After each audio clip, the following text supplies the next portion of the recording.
Welcome to the Love on the Go podcast, brought to you by Carolina's Matchmaker. I'm Laurie, and for over 17 years, I've been helping singles find the relationship of their dreams all over the Carolinas. Along the journey, I've met so many amazing professionals and experts from various fields, and I'm excited to introduce them to you. What's my goal? I want to help you look at love and relationships in a new way and to grow in your understanding of how love works.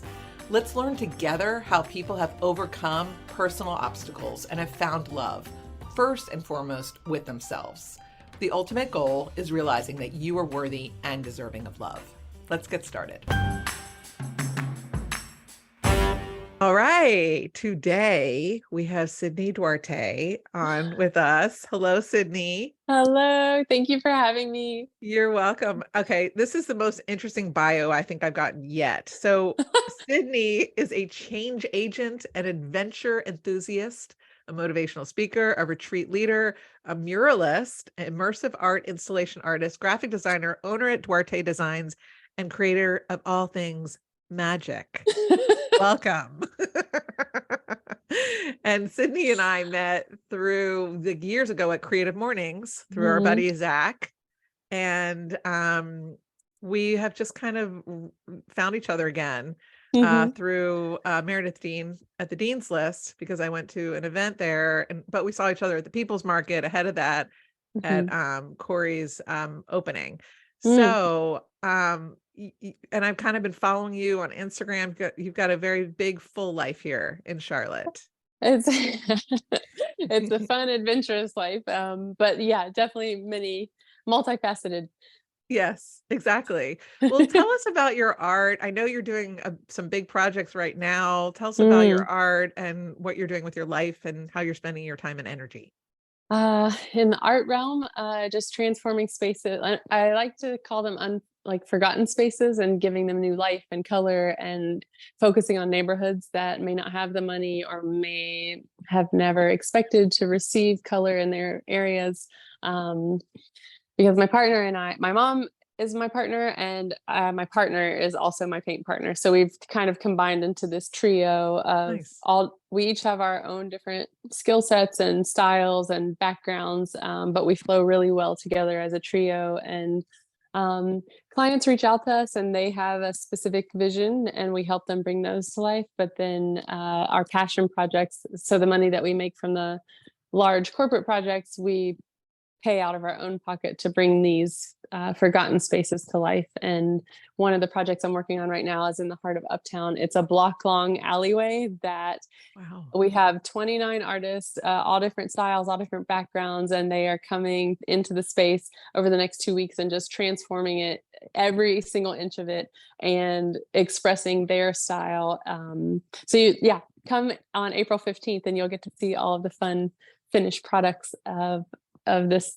magical space. I'm really excited about it because it doesn't exist in Charlotte, and it's gonna be good. Oh, I'm so excited for you. How did you get into all this? Just painting in general. Yeah. I've been painting my whole life, but I did it on a smaller scale, more like canvas size pieces that would fit into your home. And then friends started reaching out, and then clients that would see friends' pieces, or it's all honestly, it's a lot of word of mouth when people see your work. Now that it's more public facing and on the outside of buildings and taking up block long buildings, it's catching a lot of people's eyes. So we get paid to travel around the world and bring new spaces to life. So yeah, it's a big crazy journey, but it's been fun. So you start off small and then larger walls and I guess nurseries and whatnot, right? And you did paintings inside people's homes. Yeah, on walls. It just turned into, it started bigger walls. Bigger walls. My three things that I love, like when I go traveling, is ice cream, street art, and like metaphysical shops with crystals and things. And because I always loved street art and I'm always cheering other artists on. When I was in Lisbon, in Portugal, this woman came up to me and she said, "What are you afraid of?" And I was like, "Nothing." What? She said, "Well, you have all these big dreams. What are you waiting for?" And I said, what do you mean? And she started describing to me the murals that she saw me painting. And I said, I don't paint murals, I paint smaller scale things. And she said, no, in the next 2 to 3 years, your murals are going to be known around the world. So I came back and I talked to my mom, and yeah, we just decided to start painting. And I didn't know how the city would receive it, but it's people that were walking by in that 2 weeks that we were bringing that first mural to life in Charlotte. It just kind of blew up from there, and we didn't know where it would go, but it's been nonstop ever since. And it's been a beautiful, crazy journey. And Wow. and on the other side of that, so my whole life revolves around art, wellness, oneness. So whatever that means in any capacity. So I teach yoga, and I also lead adventure yoga retreats around the world. So Mhm. whatever it means to get people reconnected with their mind, their body, and inspire them in some way, as far as if it's a dream they've always wanted to turn into reality, or if they're feeling not so creative and they need that little extra boost, whatever that means to people, I'm here to nourish it and help them anchor it in a good way. That's beautiful. So we were both at the Dean's List anniversary party a few Mm, weeks back, and you did some really interesting icebreakers for the group. mm. Can you Uh, describe what that was and how you kind of came up with those ideas? It was mhm. fascinating to be a part of it. Thank you. It's those are my favorite ones to do. I get brought in a lot by different groups around the world to have those icebreakers for groups that, like, let's say for example, you go to a photography conference. You're around other photographers that have the same interest in mind, but you only are engaged listening to the speaker. You don't take the time to connect with the person that's sitting right next to you that has very similar interests as you, or they wouldn't have be at the conference. But we miss these opportunities all day long with people, even just passing on the street. A smile, a kind word, a listening ear, a hug, a high five, like all of these small things can really shift someone's life. And we miss these opportunities all the time. It could be whether it's at a bus stop or, on the subway. It could be just a good conversation. It could be your new best friend, your new business partner, or your new life partner. You never know where that conversation is going to go. And for me, in seeing that over the years, how people are just so disconnected, and Mm. they are okay to reach out online, but it's still very superficial. And I am not here for the superficial. I want to go deeper. I want to know what it is that makes you who you are, and what makes you tick, and what brings you joy, what lights you up. And so in being invited to many different events throughout the years, I was just like, why, how can people go deeper? Why is society this way? Why are we so disconnected? Because on a human level, we're all built for connection, and we keep Mhm. being surface level. And so that's what got me into doing these exercises. And same thing, word of mouth. As people hear about the exercises, they ask me if I can come and do the next event. But I love, have you ever read The Five Love Languages? Yes. Okay, that's one of my most favorite books, and for everyone listening, please read it. You can learn so much about yourself, but also how to interact with others, because you may have parts of each language, but there is usually one or two main ones in the way that you speak. And for me, mine is physical touch and quality time. So Mhm. I love to hug people. I love to spend time with people. And so the first exercise is a heart hug, where usually in Western culture, people hug with their right arm up. So they're guarding and protecting their heart. They're taking it away from the other person. But if you have a left arm up, then both people fit together like a puzzle piece, and your hearts energetically are hugging one another. And 8 hugs a day prevents depression. So it's always fun to start an event that way. Just have the group hug 5 people that they don't know. One, it could seem scary to people if they're not physical touch people. Yep. However, it immediately brings the guard down. It gets the giggles out. It gets them, Mhm. I the still energy remember flowing. who I hugged at that event. I was like, okay, here we go. Yeah, I mean, but that's the thing. Would you have normally been so close to, No. it's an easy way to create intimacy, even if it's not, romantic intimacy. It's a way people come in, especially to events, they have a mask on. They feel like they need to Mhm. be dressed to the nines and Yep. act a certain way and say certain things. And it's like, just be who you are, because if you're not who you are, people can't love you and accept you for who you are. And then later you have to take that mask off eventually. So you might as well be you all the time, always, so that the people that are meant for you can show up for you, and the people that aren't meant for you can fall away, which is great. Right. It may hurt in the moment, but when you clear that space of people that aren't meant to be with you, it allows the people that are meant to be with you to come through. So, So Sydney, not to interrupt your train of thought, but it just no, started to please. make me think about when my clients meet their date for the first time, I'll Mhm. often get the question, how should I greet them? And I always say, give them a hug when you Hug. first, right, see them. Yes. Yes. Or if, especially with the pandemic, threw everything for a loop, as we all know. Yeah. So Yes. people really stopped that interaction. So we Mm. started going back to it for sure. Mhm. And you could even say, if somebody's uncomfortable, you could say, is it okay if I give you a hug? Sure. And that's fine too, you know, Yeah. and give a little compliment. Like, it's so nice to meet you. You know, I've heard such great things about you, or Yeah. you're even more handsome, or you're even prettier than Laurie had described, or that Yeah. you're, or that than your picture online. Mhm.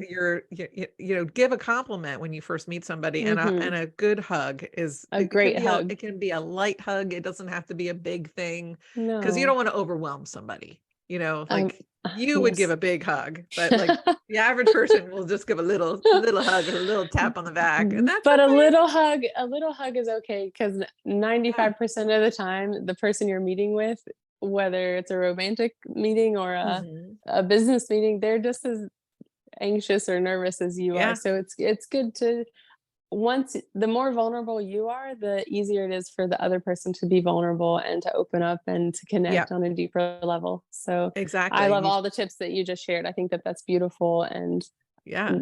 great. Yeah. And then another exercise that you did, Sydney, which I know freaked a lot of people out, is you had us all line up and stare into each other's eyes Hmm. for, was it Hmm. a minute? Was it 60 seconds? It was 60 seconds. Yes. Literally, the woman I was doing the staring thing with started to cry. It's a real It's thing, because intense. it's intense. However, it is the quickest way to connect with. In so many cultures, they talk about the eyes being the gateway to Hmm. the soul, and that Hmm. is the deepest way to connect with someone. Because if you think about how society is set up, we're always go go go, hustle culture, Hmm. running from A to B, and how often do you truly take time to look into another person's eyes? I had a friend Hmm. once tell me, like, oh my gosh, I just passed somebody on the sidewalk and we almost made eye contact. And I was like, oh my goodness, what is happening? Like, it made me so sad to hear her say that, because one, she was fearful of being acknowledged because maybe she's never had someone look at her that way. And two, Hmm. if you look at most people in society, they quickly look away, or they'll look down at the ground or up Hmm. at the sky. Hmm. And there's nothing wrong with it. However, it's usually pinpointed to someone's trauma in their life, and it's manifested into not being able to truly see what's right in front of you and holding space Hmm. for that person. Because when you can look at someone in their eyes, even if it is Hmm. uncomfortable, again, they're going to have the same mixed up cocktail of emotions of Hmm. giggles and fear and, oh my gosh, they're looking at me.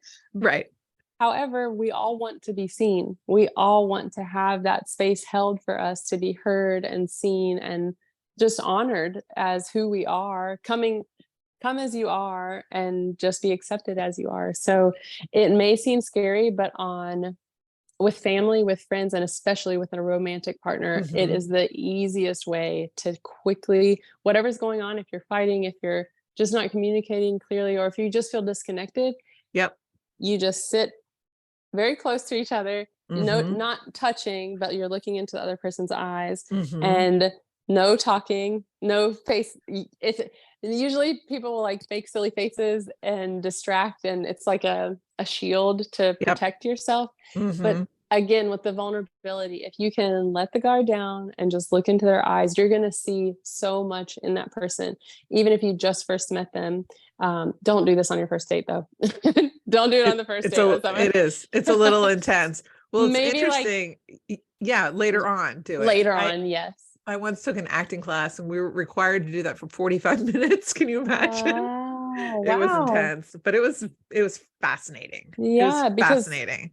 you'll see people's pain, Yeah. people's resiliency, Yep. people's just maybe their inner child that has been, people tell Mhm. you have too much energy or your imagination's too big. But for me, I want a partner that has the playfulness and the just wants to go on adventures with me. So Yeah. you never know, because words are one thing, but if you can read body language and you can feel into, because once you just are holding space for one another, looking into each other's eyes, you quickly realize your breath starts to sync up, your blinking starts to sync up. It's Mhm. it's really interesting, the human connection that we have It without is. any spoken words. It is so intimate for sure to do it, Mhm. to do that. So try that on your third, between your third and your fifth date, or with your with your married, if you're Yeah. married, listening, Yeah. listen, try it with your partner. So the other exercise that we did was you said to share something. You've got like 60 seconds. Share Mhm. something with the other person that you wouldn't normally share Mhm. in a Yes. situation. So that practice is about holding space for one another, because normally people are listening with the quick response, like you didn't fully hear the other person and you already have something to say in Mhm. response to them. And Mm. it's a practice for yourself of being able to truly listen to someone else and hold space for them, because most people don't have someone in their life that actually listens and holds space in a positive way. Okay. And we all have things that we want to share. So Mhm. yeah, with that exercise, one person just is quiet for 60 seconds and the other person shares anything that they want to share. It could be Mhm. their most embarrassing moment, it could be why they came to that event, Mhm. their biggest dream, whatever they want to share, but quickly. So then after the 1 minute, you swap sides and the sharer is now the space holder. And within 60 seconds, you'll find how much you have in common just in that, because you're actually being super honest and Yep. uh, open and vulnerable. Because why do we wait until months or years even down the road to let someone know our biggest dream or any fears that we have? Because maybe they have something very much in common and then we can quickly connect on a deeper level. Mhm. Yeah. Agree. And I know that when I first met you years ago, you basically were in a, I'll quote, situationship. You said it was a Uh, complicated relationship at the time, and since then you've found love, and mm, you're now traveling. And I met your partner at that event as well. So mhm, what? And it sounds like you give advice to your friends. What mm, what did you need to get through in order to realize that relationship wasn't the right one for you, mm. and to be able to explore and find the right person? Well, that relationship that you met me at the time, I was married at the time and I caught him cheating on me. Okay. And for me, I'm a very loyal person, and that was I don't know, I thought I was gonna wear this badge of dishonor for having to get divorced from this person, because this, relationship that I thought was something, ended up being completely opposite of what I dreamed it to be. And because this person put a facade on and pretended to be someone they're not, I didn't do deep diving Mm. to truly know every element of this person before I got into a relationship with them. And I was at the age where your family's telling you, like, when are you going to get married and when are you Yeah. going to, you're supposed to be doing XYZ at this specific age. And Mhm. I don't want anyone to fall into that silly society trap of you should be doing this. Like, it doesn't matter what age you are, it doesn't matter what you've been through in life. You always have the opportunity to begin again and give yourself grace, because you can't control how other people show up in your life, but you can Mhm. control what you do with that situation. And it was hard Mhm. for me because I didn't want to give up on a relationship I already poured so much of myself into. But that is my one deal breaker. I will not have someone that one disrespects me and isn't honest and is being with other people. Mm. So that was a big kind of punch to the gut for me. And it took me a while to get out of that. And after that relationship, I actually said, I'm never going to be with anyone again. I'm just going to do life alone. And that's, if I can give anyone advice, it is to truly connect with yourself, get to know who you are, what makes you happy. What are hobbies that you want to try? I have so many friends that, and there's nothing wrong with dating apps. However, if you can meet someone in person, instead of going to a bar, do you want to pick up pottery? Do you want to learn how to blow glass? I don't know. Or do you want to go hiking? Like, doing all these Yeah. things. And if you go and do the things, you will for sure meet someone that has the Mhm. same interests. And even if it's just a best friend, but more than likely will turn into someone that you get to spend the rest of your life with. Mhm. Do the things that light you up, do the things that fill your cup, so that you're already in a good flow. And like, anytime that if you are in a relationship that's having trouble, instead of talking to other people about the issues, take time to go inward. Why is it not working? Why does it feel disconnected? What are things that maybe you could shift within yourself? And then talk to your partner, be open and honest, and say, hey, I am not okay with X, Y, and Z, or I feel like there's a disconnect because of such and such. And like, really talk through it, because Mhm. the only way through anything is honesty and to actually go deeper. And if you're new to that space and having those hard conversations, there's a really good book called Nonviolent Communication. And that's not just in the romantic space, in all life situations, Mhm. but Mhm. especially for a Right. relationship. It's very Right. good to be able to stand up for yourself and speak your truth, and know who you are, and say what you do accept and what you don't accept. You can still be firm, but also in a loving way. I love it. And it's true because sometimes people start to have these conversations and their partner gets defensive, gets Yes. angry, walks Hmm. away, Hmm. curses, acts out. And so Hmm. sometimes if you know that you have that kind of a partner, I would really encourage people to say, I want to say some things, but I don't want you, please don't get defensive. Let me Hmm. speak. And then Hmm. I'll give you a chance to speak and we won't interrupt each other. And can we create Hmm. some rules around this conversation? Hmm. Like, we're not going to curse. We're not going to raise our voices. We'll Hmm. listen to one another, try to Hmm. just open our hearts. Are you okay with that? Hmm. And hopefully your partner will say, yeah, I'm okay with that. Or if they're Hmm. like, I'm really not okay with that, or whatever, then you've got some other obstacles that you might need to Sure. work through in therapy or whatnot in order to Hmm. be able to have a partner that's willing and able to listen to you. It's a very Hmm. different way of communicating. A lot of people aren't doing it that way. They're just doing it the way their, family of origin handled conflict. But Hmm. we change, we can change the way we handle conflict and the way we have these deep conversations, Yes. right? We can Yeah. all do this. Anything, no matter what the situation, anything in your life can be changed, whether it's a bad relationship, whether it's a job that you don't like, whether you don't have a supportive friend group.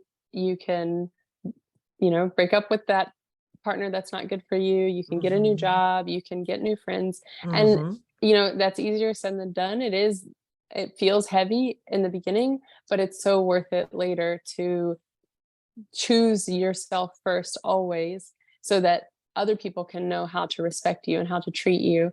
And when you get very clear on what you want, the person that's meant for you is going to show up in your life. There's an exercise that I do with my friends. Yes, tell us about that. That was my So next question. okay. And this is a really good one to know yourself, one to know what your standards are, and make them very big, dream super big. All of my friends thought I was crazy and that no man on my list could possibly exist, but he's in my life and he has far exceeded my list. So Nice. I'm just going to encourage everybody listening that this is a very important exercise. Okay. So it's almost like a meditation, and you can make it into artwork. I'm not sure if everybody sees this video So afterwards. if you are listening to this video, go to my YouTube channel Okay. and you can see this beautiful drawing that Sydney is now holding up to the camera, and she can describe it as well. And I'll describe it for those just listening. Yes. So get as many colorful pencils or pens that you'd like. First, you draw a very large circle, and on the inside of your circle are all of the qualities that you would like to have in someone. And on the outside of your circle are physical qualities. And I was actually pretty surprised that my circle is pretty large and has many qualities of who the person is as a person. And then my physical qualities, there weren't that many actually. And Good. But this, once you've created this piece and it looks like a piece of artwork because of all of the fun colors, you hang it up in a place in your house that you're going to see it every day. And the number one rule is anybody that comes into your life from this day on, once you create this piece, they have to meet 80% of your list or more. If not, you know that you're wasting your time. And it's because we lower our standards all the time. Yes. Red flags appear and they're like, oh, Yes. that's a pink flag. Right.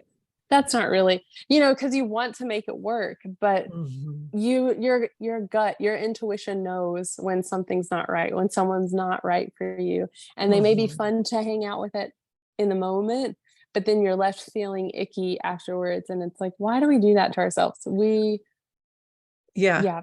Well, I agree with you. I think what it is people are desperate to connect with someone. And when they get attention from somebody that could potentially be a lover, they're excited about the idea of a new experience and to feel that deep connection. And then they just say, well, maybe that shouldn't be a deal breaker for me. I'll just try it out. Maybe he'll change, maybe she'll change. And then that doesn't quite work. And then months down the line or years down the line, they're like, yeah, I knew it at the beginning. Yeah. And I chose to ignore it. Yeah. Or I figured I'd be flexible. You don't have to be flexible on the core values. No. You can be flexible on things like he's shorter than what I'm looking for, or she's, not as close in proximity to me. She lives 20 minutes down the way instead of 10 minutes or whatever it is. Yeah. Yes. Superficial things, let those go. And then look at, so what's a good example, Sydney, of something that was a non-physical item that was on your original list? Non-physical. Let's see. Open-minded, honest, loyal, as my biggest cheerleader. Puts as much effort in as I do into the relationship, planning, life. There's so many things. And then it could be something silly like enjoys dancing, enjoys cooking together. Like it can be all the things that you love. Make it big and crazy and as detailed as you want to. I even have is polite to strangers, kind to animals, nutrition conscious. But also what I will say, because I've written lists in the past for my hopeful potential partner, but they were all made from taking mistakes from past relationships. I didn't want someone that was angry all the time, or I didn't want someone that smoked. So let's take the smoking, for example. Instead of saying, I don't want a smoker, I said, I want someone that's health conscious. Because then when you write it in a negative way, that's your vibration of it. So if you write it in a positive way, then you're becoming a magnet for that positive vibration, and that it's going to connect to you in a deeper way. Exactly. And let's see.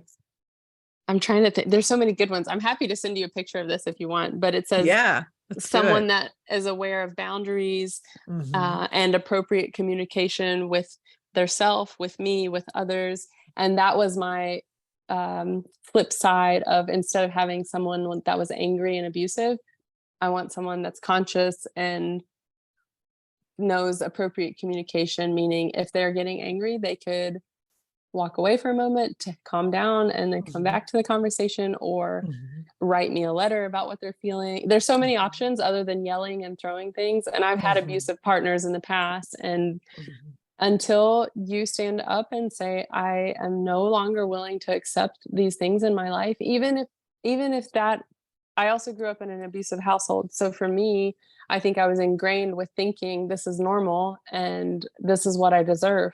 And Yeah. it took me a very long time to understand, like, no, I deserve better. And this isn't normal. And I don't want to continue on with this type of pattern in my life. I'm going to break this pattern and I'm going to heal myself and Yes.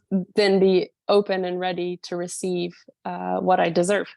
Mm, So, beautiful. And it's true, 100%. When we are raised with trauma and we mhm, connect with somebody on that same trauma, it feels like home.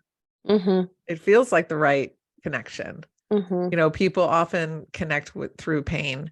But if that's not the best thing for you, then try to connect on other things. Mhm.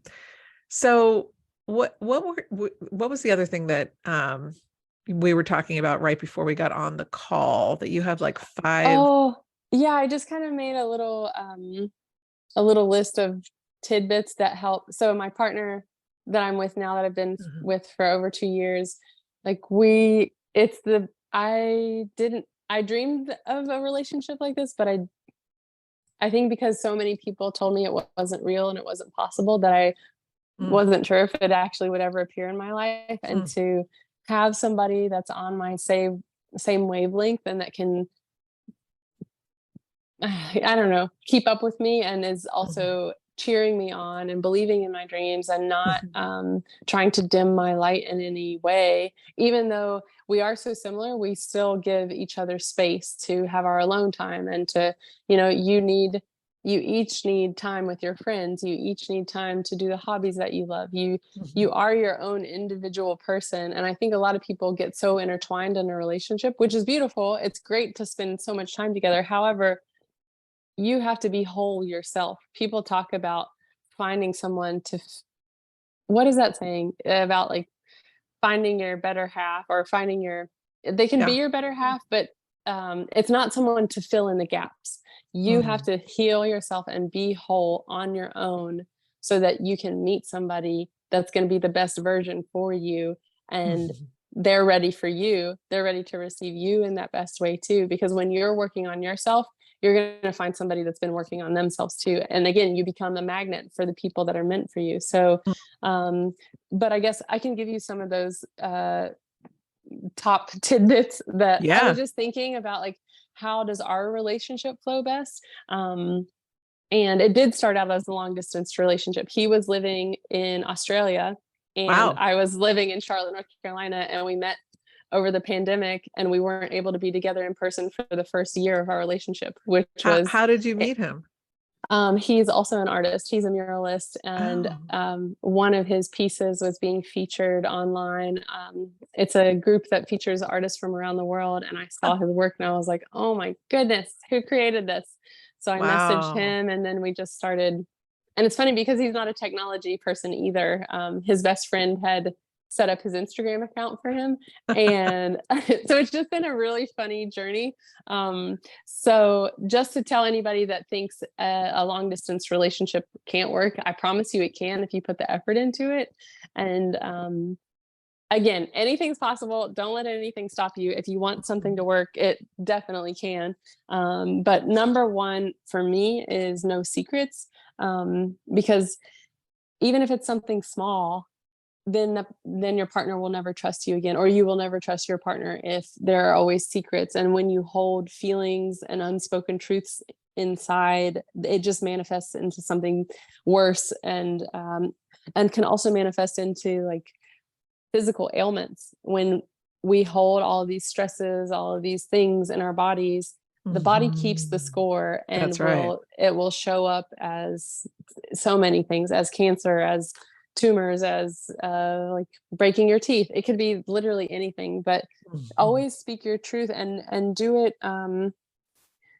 in a way that, I guess, calling it radical honesty, like, be so honest mhm. with yourself, with your person, with anyone in your life, because again, if they don't know who you are and how you are and what makes you tick, what's the point? If Mhm. there's no point in it, you're just kind of wasting your time and setting yourself up for failure. So Yeah. back to the book of nonviolent communication. If it seems scary to talk about what you're feeling, just know that at the end of the day, if the house didn't burn down and if everybody's, if everything is still flowing and you're not, you haven't, what's the right, when they say like wring each other's neck, if you guys are still standing and you can talk through the conversation, everything's going to be fine. And it seems scary at first because most households don't, like my grandparents' generation, they didn't talk about feelings. If you're feeling something, you just sweep it under the rug and pretend it didn't happen. And it's like, that's eventually so much stuff is under the rug, it just explodes everywhere. And that's never a good way to handle any situation. So whatever you're feeling in any relationship, just be open and honest and don't keep secrets about anything. And then giving each other personal space is a very big one. Because you never know what your person is going through. And everybody is battling some type of battle. And we have never had to walk in their shoes. We don't know all the things that have happened in their past. We don't know what's going on at work, even though they may share little tidbits. We can never know all the things that this other person feels. So giving them space and grace to be a human and then say, hey, I'm here if you want to talk with me. Let's see. So always being a team, and team doesn't mean because I do X, you do Y, meaning like this is your job to always mow the grass and do whatever. And then I do the dishes. It's maybe one day he's having a hard day and I need to pick up the slack, or maybe I'm having a hard day and he needs to pick up the slack. And also just knowing each other's strengths. Maybe I'm not great at doing dishes and that's not my thing. And he can just say, hey, I got you. I'll do or invest in a dishwasher. There's so many options of things that can change, but just getting to know your partner's strengths and getting to know how do we flow as a team in a good way, and how do we cheer each other on, so that, like, I guess the best question would be, how can we both authentically contribute to this relationship, and does that dynamic leave us both feeling nourished and supported? Yes. So that's beautiful. Thank you. And just always creating a space that feels like freedom and no judgment. Because if you have to be judged by your person, by your partner, like you might as well be alone. That's not exactly. Fun. No, it's no fun. And that's when people finally leave their partner, is when they feel judged more by them than they do to themselves. Yeah. It's not good. We're already our own biggest critic. Like, that's right. No need to add anybody else into the mix. That's not fun. And having mutual respect for one another, like whatever that means, it could just be. Sorry, I took so many notes to share. I don't want to talk forever, but respect is about admiration and consideration for another, and to have a conscious relationship where you're both putting in the same amount of effort. Both partners must truly care about the other's feelings, being regarded and being honored and seen. And even if that means having the uncomfortable eye contact exercise, it's only 60 seconds, and it just takes 60 seconds to reset whatever's going on. What just occurred to me is, people do a lot of this kind of work at the very beginning of a relationship, when they're courting, when they're trying to, ensnare somebody into their lives. And as the years go on, people stop putting the attention into the relationship. They take it for granted, right? I mean, I've heard this from so many people, that get divorced and then come to me for matchmaking or online dating assistance. They stop working. And marriage and partnership is a constant flow of working on it. Exactly. Right. And really focusing.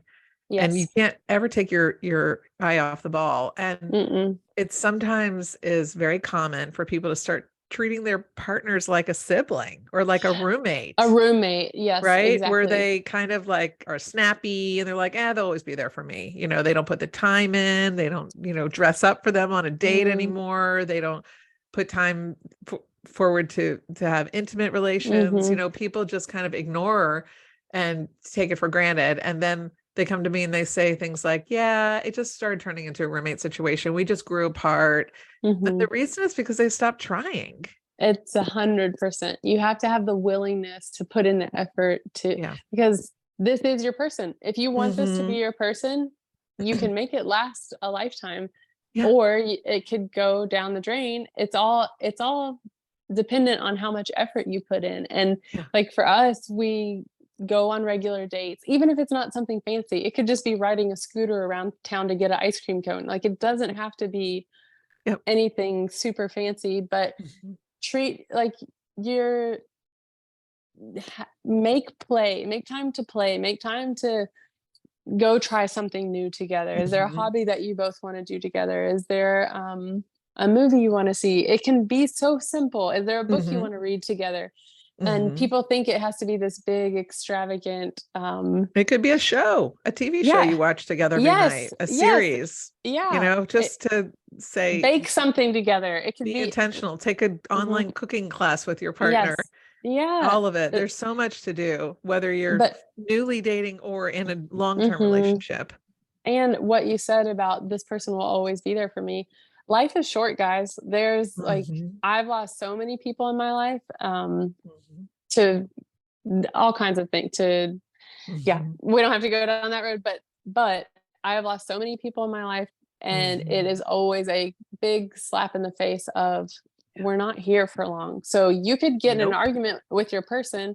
They could go and get into a car accident, which is a terrible thing to think. However, it's very true. Anything could happen to that person.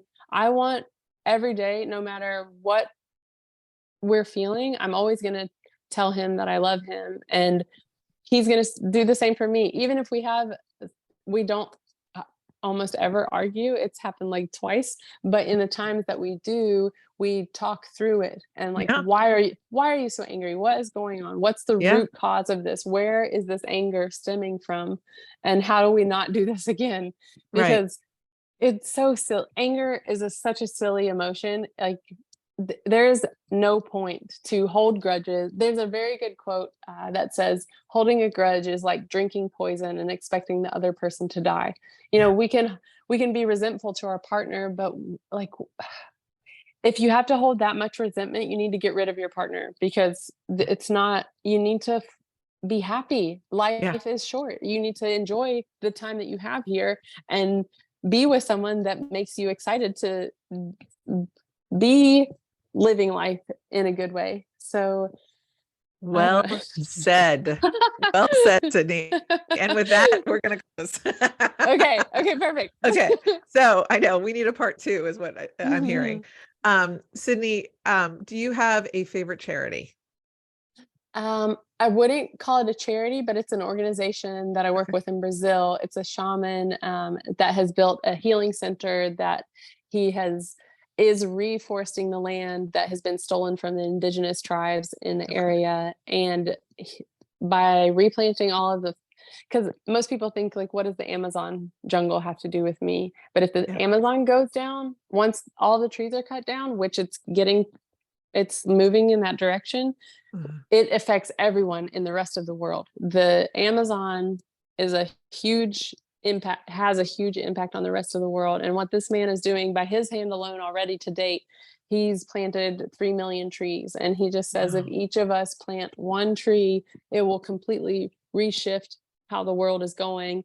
And it's just a really beautiful space where he is healing people with plant medicine. He's teaching indigenous and non-indigenous people how to, use the plants around them to heal people, instead of you go to westernized hospitals that they just want to fill you full of medication, and it doesn't even actually fix whatever the issue is. And it usually causes some weird side effect to the original medication. And they're not actually trying to heal you. They're just giving Band-Aid fixes. And anyway, this man, his name is Banki Piako, and he has a beautiful organization called Urenka Tassarensi.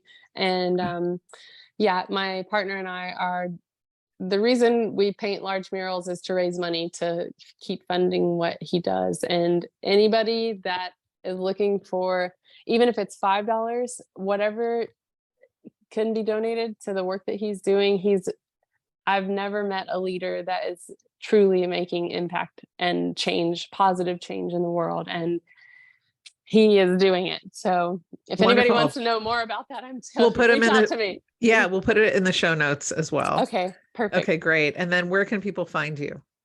I am traveling_gypsy on Instagram.